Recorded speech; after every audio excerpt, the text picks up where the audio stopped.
Wonderful. That's a lot of fun. Oh, hey. Hey, everybody. Hey, this is Chris Savino. Hey, this is Butch Hartman. That's right. That's how we rehearsed it. Remember That's that? right. Yeah, exactly. Creator of 4 television shows. 4. Well, yeah, there's 4. Yeah, that's 4. We got Fairly OddParents. Yes. We've got Bunsen Is which is a brand new show coming out today. Right. We've got, that should have been last, but it's fine. Where's your posters? We've got T.U.F.F. Puppy. And we've got Danny Phantom. Right, exactly. Yes, and Chris, amazing. Creator of an amazing show that's just burning up the airwaves, The Loud House, right? The Loud House. And it's awesome. It's on Nick, and I'm super psyched because my new show, Bunsen Is a Beast, premieres after your new airing of Loud House tonight. Yes, 5 o'clock tonight on Nickelodeon. Is a brand new Loud House, and then afterwards is Bunsen Is a Beast. The world. So finally, been talking about this for a long time. I finally get to put it on TV. I'm very excited. So, hey, so we are here live drawing on paper like we always do. The good old days. I know. This is called Paper Kids. This we used to draw on this. Remember this? Not really. And you could actually throw it away if you wanted to. And we can't. There's no erasing. There's no swiping. No Control Z on this. You cannot swipe this at all. It doesn't even swipe. I'm gonna swipe it when you're done. Really? I'll bet. Put it on eBay. Exactly. Hey, what was I going to say? So, what are we answering questions from fans today? Right? You want to answer some questions? Sure. But I'm gonna continue drawing. I'm going to draw it too. Exactly. Because, Well, I'm going to draw Fairly OddParents first, and then I'm going to draw a little Bunsen afterwards. Well, let me ask you a question first, okay. Before we go to people out there listening. What is it like? I mean, the amazing feeling of having a show go on the air for the first time. Yep. Does it go away when you get to your 4th, or is it something that you feel like it's just now part of you, and you that stress and that fear and that sweat that you get when it's getting closer to the time for it to air? How do you feel about having your 4th one? Very good question. No, it's just as fun each time. Because I mean, how can it not be fun? Because you work on something super hard, whether it's 1 show or 2 shows, but each time it comes on the air, it's just another different thrill, and it's a whole different generation of kids you get to reach each time. Hey, that's right. Right? That's right. And you have like 10 generations of kids in your show here, so like you've reached all generations in 1 show. 1 show. I know. Now let me ask you a question. Yes, sir. Where did the idea for Loud House come from? Well, I am one of 10 in my family. I'm number 9. I have 5 sisters and 4 brothers, and it kind of comes from that. A big family idea was something that I knew I wanted to do. Right. Originally the show was about a boy rabbit with 25 sisters, because rabbits multiply. But soon after pitching it, it became clear that it needed to be humans, and I think that making it humans was the right way to go, because it makes it a little bit more relatable than funny animal characters. Got it, sure. So you came from a very busy house. Was it a big house? Did you live in a big house? You know what? It was a big house. If you were standing on the street, it looked big, but it was only a 3-bedroom house. Really? And yeah, I shared a bedroom until I was 17, and wow. Didn't have my own room until like months before I moved out, and I should have milked it a little bit longer because it was pretty. Well, people don't know is Chris and I share a bedroom right now. Aha! That's the weirdest part. Yeah. Hey guys, and send in your questions too. We are very excited to hear what you guys have to ask. So like, if they have any questions, people can ask us questions. Correct? You have a tattoo on your arm. I do. What is that? Show the my audience. thought bubbles when I'm thinking. Your thought. See, I don't have it. Cartoons, I don't comics. have that. Yes. Who wants to see Chris draw a tattoo on my arm? Raise your hand. Anybody? No. I can't see if they're raising their hands out. Okay. What did you draw? I drew a little Cosmo here. I drew this picture of Cosmo. Picture of Lincoln. Very nice. Cosmo. Now I'm going to draw a Bunsen, and I'm going to see if you can draw a Bunsen. I'll draw a Bunsen first. Oh, goodness. And he's pretty easy, though. He's kind of let me see, I'll draw a big one here. He's 2 big eyes. And, obviously the little cartoon eyes, 3 circles. And then he's got a real big, sort of a, kind of a Joker, Batman Joker mouth, almost like a clown mouth. Like this. And he has 3 teeth over here. And 2 teeth there, and then his tongue is always curved, like that. And then you have 3 little tufts of hair. The 2 tufts on the side are where his horns come out. Are they tuft puppies? Wow! Sorry. See, I can't help it. We don't write jokes that much. Okay, and I'm getting the top bunk tonight, by the way. Okay, just so you know. Okay, and then you put he's got a stripe on his body, and then he has 4 little fingers. Let's see if you can draw this. Oh my gosh. And then he has a tail, exactly. So there's a Bunsen picture. Blam. He's cute. Isn't he cute? Oh, I forgot one side of his head. Wait. There, that side of his head. Blam. There he is. He's basically a square with a stripe and some teeth. You can do this, right? He's a marshmallow. Exactly. You got that. So I'll do that, and I'll try and draw Lincoln. Let me look at Lincoln. Well, you showed me how to draw this guy, so. Well, I'm just gonna wing. I'm gonna start with two big eyes. Okay. Like you said. Where to put this? Okay, I'll put this. All right. So Lincoln. There's a picture of Lincoln back there. He's a circle. Right, and then he's got the hair. It does that. What I love about Chris's style, it's very comic strip. Like in the 1970s when I grew up, it was a long ago time. Yeah. You'd actually get a newspaper and read the comic strips. And you were very Mel Lazarus. You like Mel Lazarus? I love Mel Lazarus. He just passed away, sadly. And that's kind of what your stuff reminds me of. A little Mel Lazarus, a little Johnny Hart. You like Johnny Hart? You know, I love Wizard of Id. And BC. And BC. Right. And it goes back to Crazy Cat. It goes back to Pogo. It goes back to Peanuts. Okay. All huge influences on. If you guys like to draw out there, you really should look at some of your influences now and try and copy some of the stuff that other people do, because that'll really help inform what you do. That's what I used to do all the time. I think Chris did too. We would just copy other people's work, right? For years and years. Yeah, I'm copying your work right now. Someone's asking, have you guys ever worked on a show together? We kind of did. Kind of crossed paths a little, almost. On Dexter's Laboratory. Years ago. Yes. Danny Tartakovsky, I think, was leaving Dexter's Lab at the time. Didn't you run Dexter's for a bit? Into the ground. Into the ground. Well, congratulations. You're looking at the man who brought down Dexter's Laboratory. It's all part of my master plan to get rid of the greats. Yeah. Well, so what's left is this. That's it. I'm saying. So that must mean I'm next, but I'm not one of the greats. So I'm just like a hanger. You're safe. You all right? I'm safe. Yeah. That means I'm not great. See what happens when you hang out with Chris Savino? See that? He's got an evil beard like a supervillain. So I can stroke it. Exactly. I know. I don't have that. Okay, I'm getting there. I'm almost done. The Lincoln's got. Okay, here's my Lincoln so far. It's coming along. Can I work on the Loud House? You think if kids don't watch Bunsen?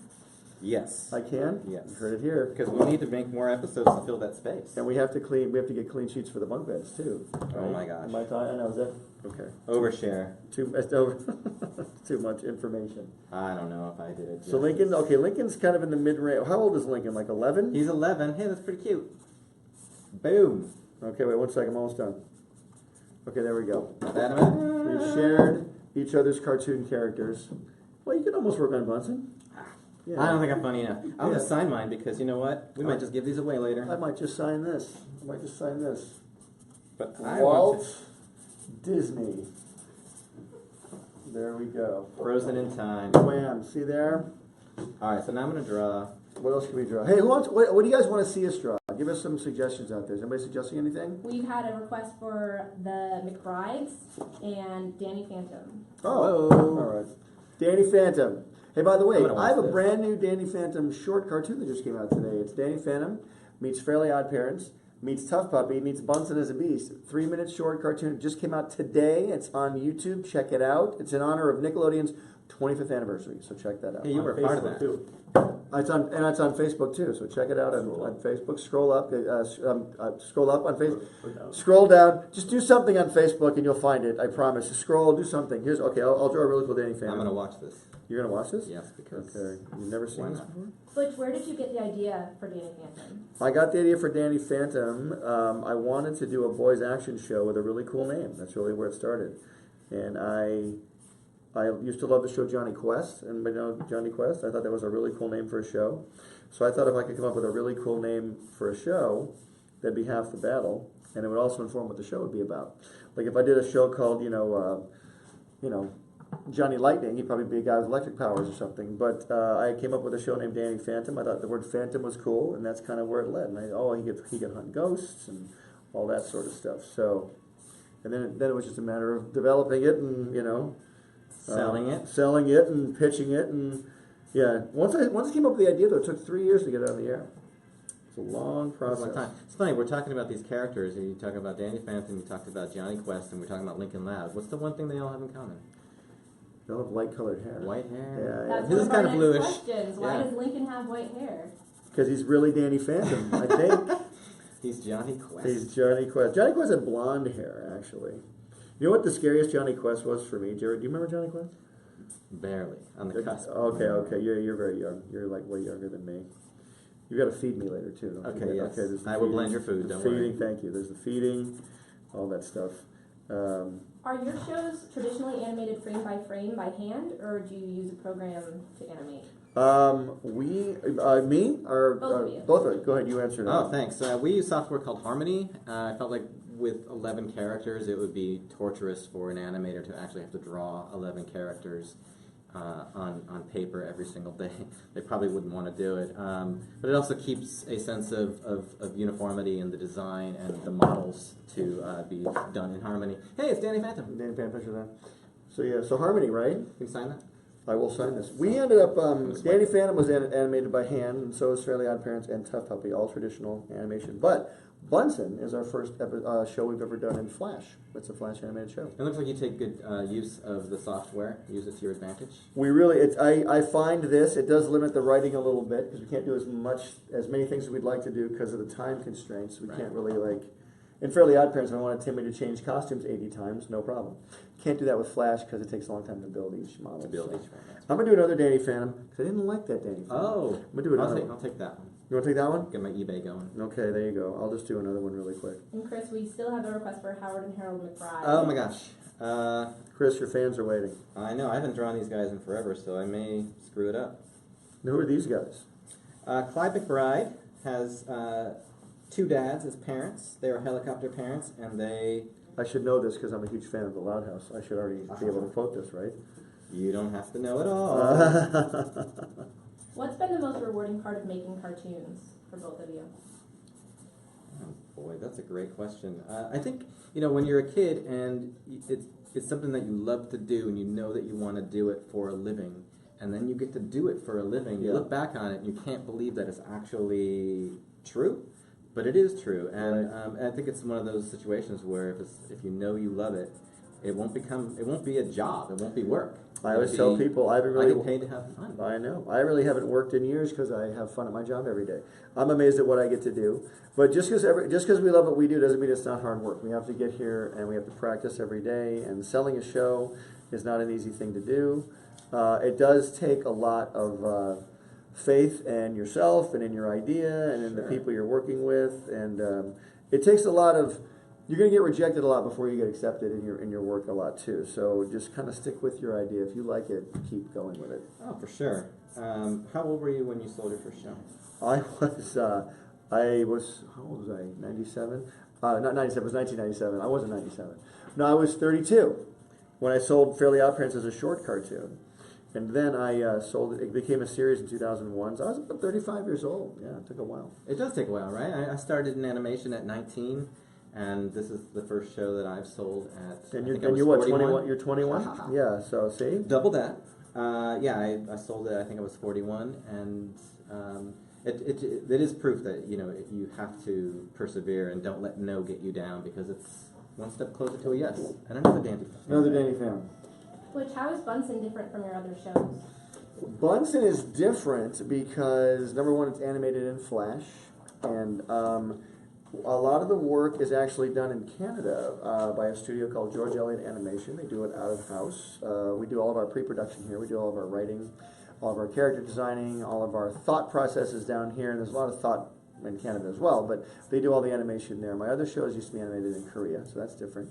And it's a little bit different because I think it kind of is a sweeter show than a lot of my other shows. A lot of my other shows are kind of madcap and zany. But Bunsen has the madcap stuff, but it's a lot sweeter too. So I think you guys will like the mixture of both. Also, it's the first show with the character of Bunsen in it, which is really different. Yeah, totally different. How about that, right? Yeah. You two have both been in the industry for so long. How has that affected your experience today? Go ahead. They know that we're old. No, I'm really old. You're like a child.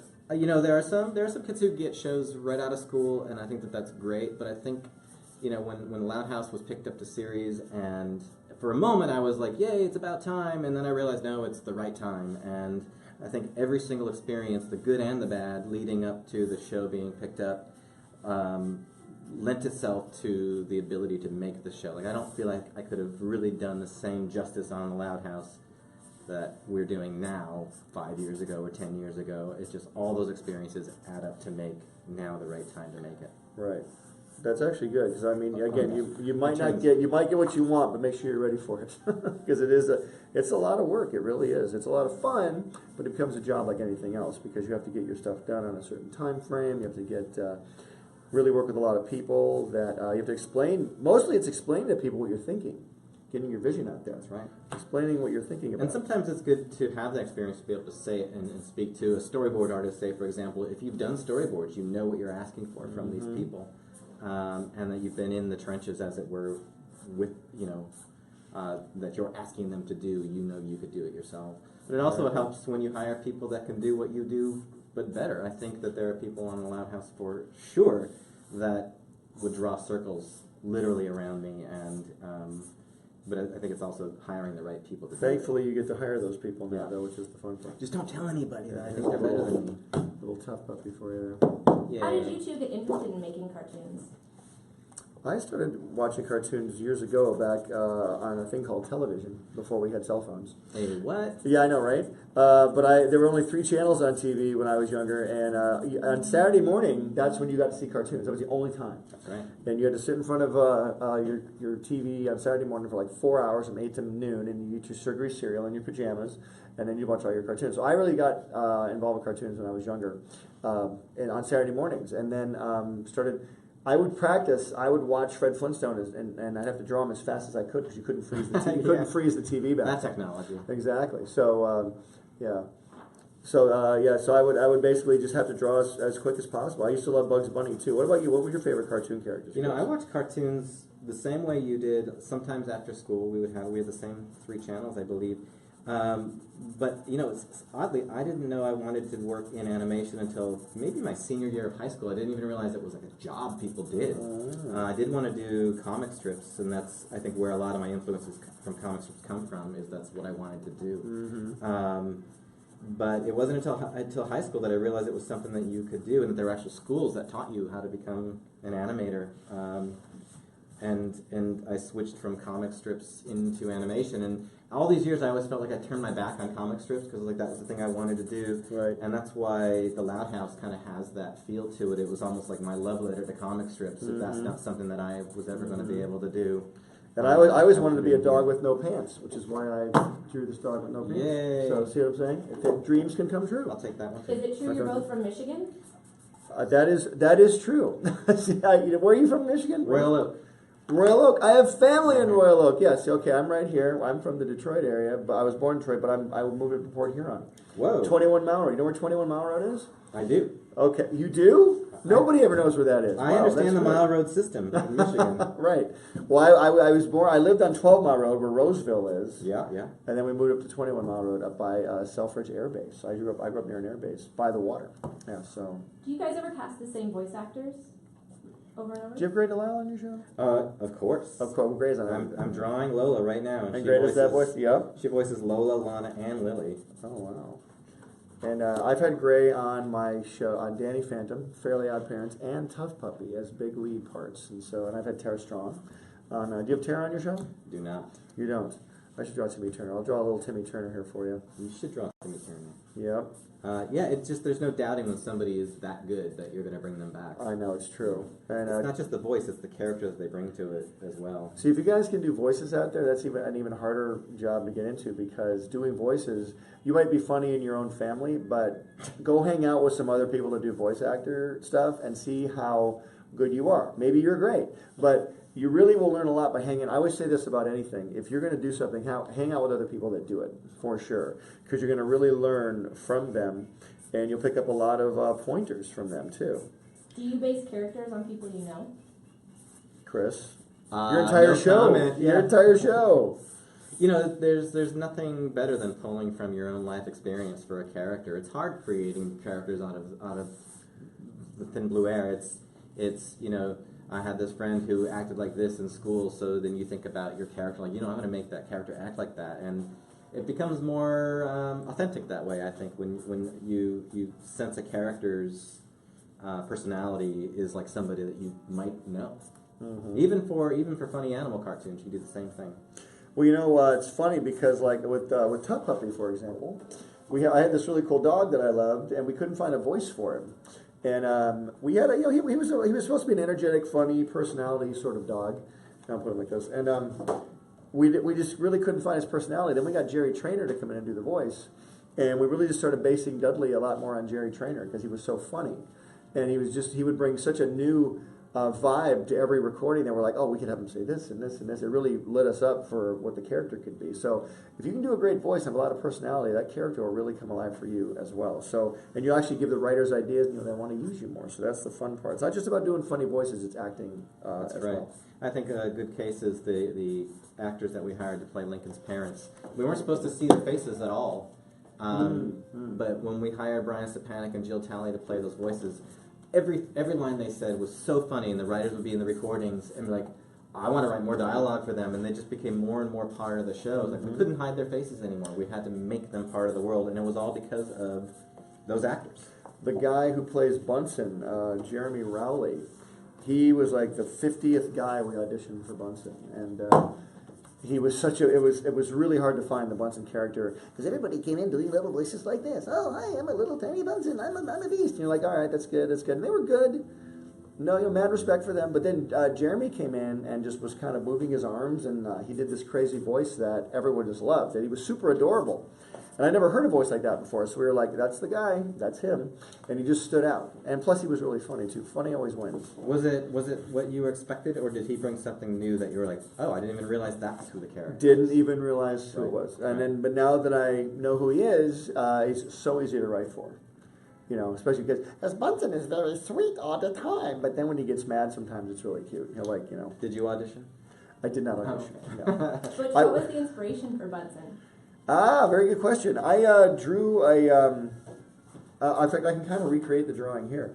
I did a drawing of a boy looking at a monster. I had a little monster, and this will look nothing like Bunsen or Mikey the way they look now. But it was a little monster kind of standing here, and he was looking off to his, kind of a profile shot of the monster. And he was kind of just looking at this boy, and the boy was looking at him like, what the heck is this? Neither one knew what the other one was. Again, this looks nothing like the characters now. But I sort of just drew this children's book cover, and I was going to actually make it a children's book. They were kind of standing there like this. And it said, Bunsen is a beast, way up here. And I didn't really know what to do with it. I just kind of had it in my office at Nickelodeon. And it sort of sat there. I have a little trick I like to do. I'll make things into a poster and just kind of set them in my room. And they look a lot more real that way, like a movie poster. So when people come in, they can actually visualize it being real, like a real project. Again, this is a terrible drawing. I'm taking notes. That's Movie poster. So anyway, Exec from Nickelodeon came in after about 3 years and saw it sitting there. And I said, what is that? And I said, oh, that's Bunsen as a Beast. What's that about? And I said, I don't know. He said, well, let's start developing it. So that's kind of how it started. We want it. We want it. Well, I don't know if they wanted it. They liked the idea. So it became a show about fitting in and learning to be when you feel different in a place, learning how to fit in and be accepted, that sort of thing. Chris, what was your inspiration for Clyde? Clyde, because Lincoln has 10 sisters, I wanted to make sure that somebody had a voice that had no idea what having not only 10 siblings, but no siblings, being an only child, was in that world. And someone for Lincoln to bounce off of. And I think they both have this envy of one another of, wow, what would it be like to have all this space and have your parents give you all the attention? But at the same time, Clyde is certainly envious of Lincoln because of he's always got family around when he needs somebody to talk to. And so I think Lincoln needed a friend like that. And somebody to get in trouble with him, without question. Is it possible to do animation at home? Heck yeah, more so than when we were kids, right? Yeah, when I was a kid, I had to get a movie camera and set it up. Like I had a desk like this, and I would have to set the camera up and do one drawing and put it down and back off and take a frame of film, take that up and then put it down, frame of film. I didn't have a lot of girlfriends, shockingly, but that was a lot harder back then. See all this tape and stuff you have to do that anymore. It's all digital. You can do stuff on YouTube now. It's kind of crazy. You have a tablet. With technology, you can certainly make an entire series at home if you want to. Some people do, and I think that's great. I am very jealous of those people. It's a good way to get discovered too. Oh, wait a minute! I'm drawing someone from Fairly OddParents. Oh, it's Timmy's dad. Hey, Tinkelberg. And our last last question, you guys. What is your advice for younger aspiring artists? Go, Chris. You're younger than me. My advice is to listen to what Butch has to say. No, I would say just keep drawing. I know that that's the most cliche thing to say is keep drawing, but if you want to stand out, I think the good thing is that you've got the internet. Use it. Put yourself out there. The entire world gets to see your art when you put it on Instagram or on Facebook.